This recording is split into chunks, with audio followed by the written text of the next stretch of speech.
And we are on veto watch tonight at the state capitol. Governor Greg Abbott has until tomorrow to veto any bills passed during the session. Today, he signed more than 300 bills into law. Some of those bills include Senate Bill 31, and that clarifies when doctors can perform an abortion under the state's near total ban. That is known as the Life of the Mother Act. That takes effect immediately. And then there's Senate Bill 17 that bans Texas land sales to people from some foreign countries.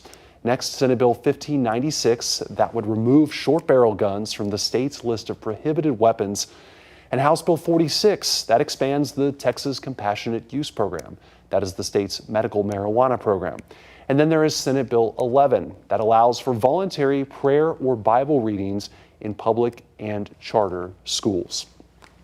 The Governor Abbott also signed Senate Bill 10 that requires the 10 Commandments to be posted in public schools. Just yesterday, a court struck down a similar law in Louisiana.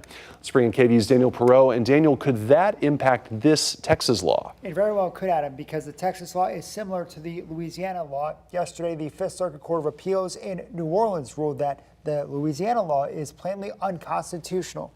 Senate Bill 10 would require that the 10 Commandments be displayed in all K-12 classrooms. The text has to be clear enough to read for a person with average vision from anywhere in the classroom.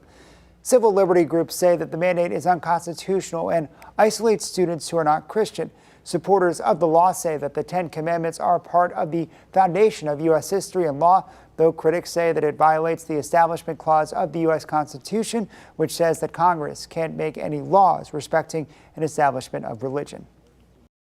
I think the kids in our schools are crying for clarity, crying for moral clarity, and understanding our religious heritage in America and in Texas, I think, helps embed that. My fear is that we alienate children of different faiths and teachers of different faiths and others, and I don't feel that that's appropriate. This is the one.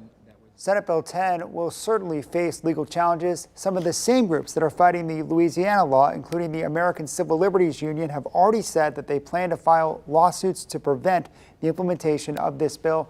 ACLU leaders say that there needs to be clear separation of church, state, and public education. And Daniel, of course, the biggest decision left for the governor this weekend is what to do with Senate Bill 3. That, of course, would ban most THC-infused consumables in the state. Where do things stand with that?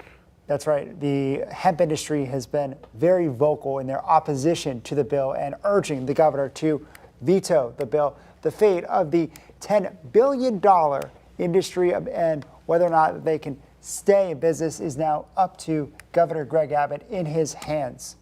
Senate Bill 3 would ban products containing Delta 8, Delta 9, and other hemp-derived cannabinoids, and it would only allow for the sale of CBD and CBG cannabis compounds that will not get users high.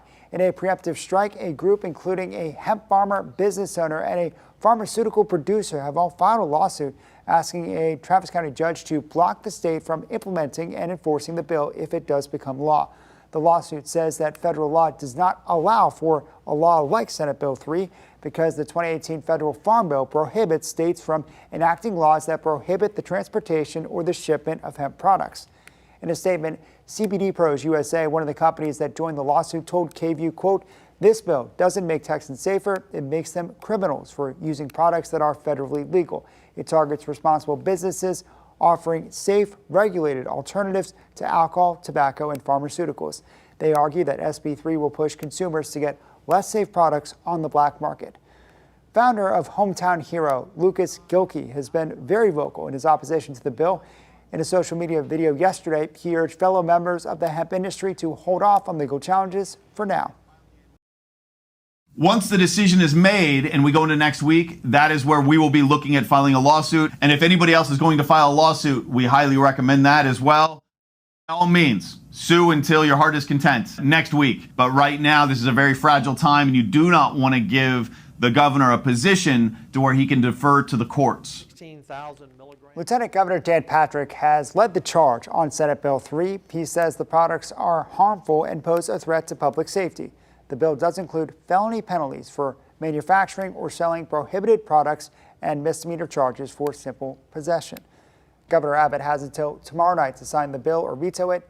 If he does not act by Sunday, the bill will automatically become law.